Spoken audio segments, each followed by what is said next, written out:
अस्सलामुअलैकुम friends, welcome back to my channel. आज मैं आपके लिए बहुत ही यूनिक सी रेसिपी लेकर आई हूँ, कद्दू का हलवा। कद्दू का हलवा सुनने में आपको कुछ अजीब सा लगे, लेकिन ये खाने में बहुत ही टेस्टी था। आपने इसको मेरे कहने पे एक बार ज़रूर ट्राई करना है। मैं यहाँ पे 3 कद्दू बड़े ले रही हूँ, तकरीबन दरमियाने साइज़ के। आप चाहें तो सिर्फ एक कद्दू का बना सकते हैं और बहुत ही टेस्टी बनेगा, इसलिए आप चाहे एक कद्दू का बनाएं, लाजमी बनाइएगा। तो यहाँ पर आपने ले लेने हैं 3 कद्दू। चाहें तो आप जो लौकी होती है वो लंबाई साइज़ में, वो भी कद्दू की बहन कह लें आप, तो आप उसका भी बना सकते हैं सेम इसी मेथड से। तो जी हमने अब यहाँ पर कद्दू को क्या करना है, धो लिया है अच्छे से और पील ऑफ करना है। इसको जो छिलका है वो आप चाहें तो छुरी से उतार सकते हैं, चाहें तो आप पीलर की मदद से उतार लें। मैंने ये जो ऊपर वाली साइड है ये इसकी मैंने छुरी की मदद से अलग करके, तो बाकी सारा जो है वो पीलर से मैंने किया है। बहुत इजीली इसका छिलका जल्दी से उतर गया है। जी तो हमने ये जो 3 दरमियाने साइज़ के कद्दू लिए हैं, हम इनका छिलका उतार के और इनको एक बार वॉश कर देंगे।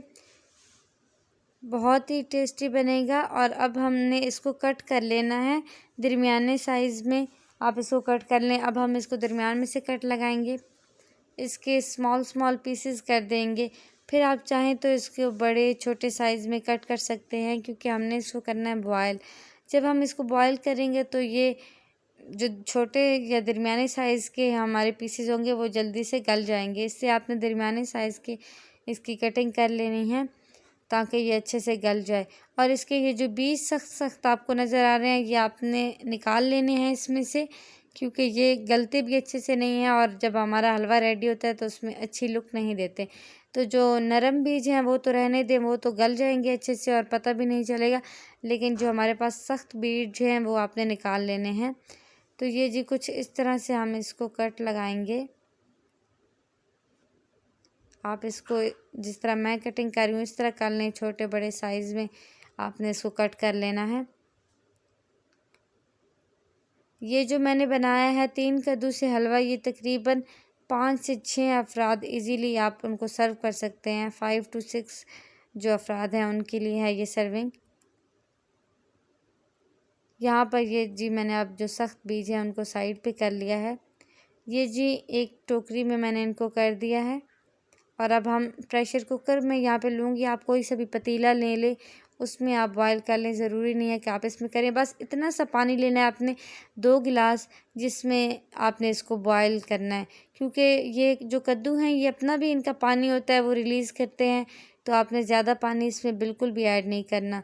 2 गिलास मैंने यहाँ पे ऐड करके इसको तकरीबन मीडियम फ्लेम पे 15 से 20 मिनट के लिए कुक किया है, बॉयल किया है।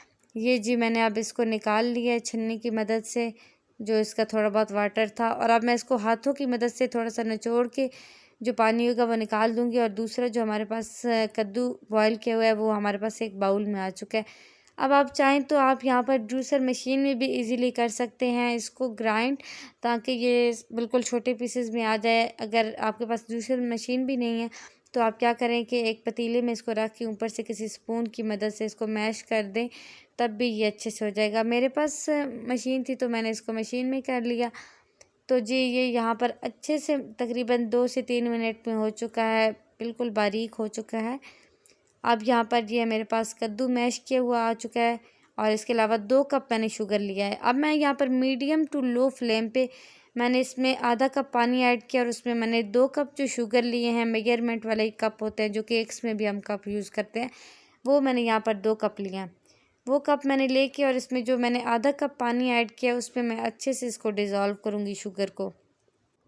जब हमारी शुगर कुछ इस तरह हो जाएगी कि वो थोड़ी सी मतलब 80 to 85% वो मेल्ट हो चुकी होगी, तो हमने इसमें घी ऐड करना है।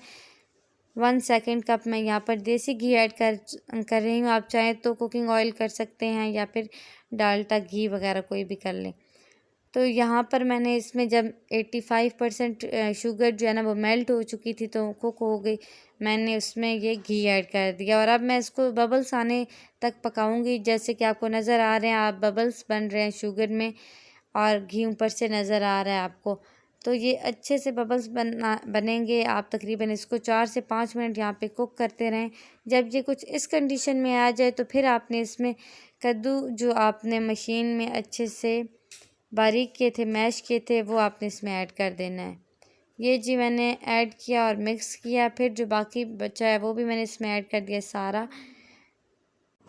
अब आपने अच्छे से इसको मिक्स कर देना है। ये जो हमने अब कद्दू का मिक्सचर ऐड किया है, जब तक कि ये अच्छे से इसकी ये जो नमी है थोड़ी बहुत ये इसकी ख़त्म नहीं हो जाती और हमारे पास ये जो मिक्सचर है बिल्कुल घी ये छोड़ देगा और रेडी होने वाला होगा। तकरीबन यहाँ पे 25 मिनट आपने इसको मीडियम टू लो फ्लेम पे बनाना है। स्पून थोड़े थोड़े वक्फे बाद आपने इसको चम्मच को मतलब हिलाते रहना है।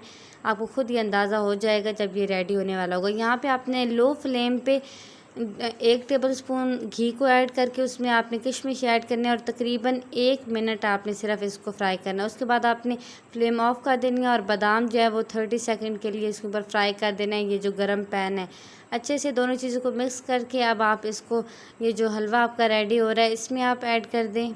अब आपने तकरीबन इसको यहाँ पे 3 से 4 मिनट तक के लिए पकाना है और जब इसका ये जो घी है वो अपना रिलीज़ कर दे, मतलब आपको अंदाज़ा हो जाएगा कि अब ये रेडी है, तो आपने इसको उतार देना है क्योंकि आपने 25 मिनट तकरीबन इसको बनाना है यहाँ पे। तो जी मज़ेदार सा आपका कद्दू का हलवा तैयार है। आप बादाम, पिस्ते, काजू वगैरह से अपनी मर्ज़ी से इसको डेकोरेट करें। 6 पीपल के लिए ये सर्विंग बेस्ट है। अगर आप मेरे चैनल पे न्यू है तो चैनल को सब्सक्राइब कर दें। मिलती हूँ आपसे नेक्स्ट वीडियो में, तब तक के लिए अपना ख्याल रखिएगा। अल्लाह हाफ़िज़ फ्रेंड्स।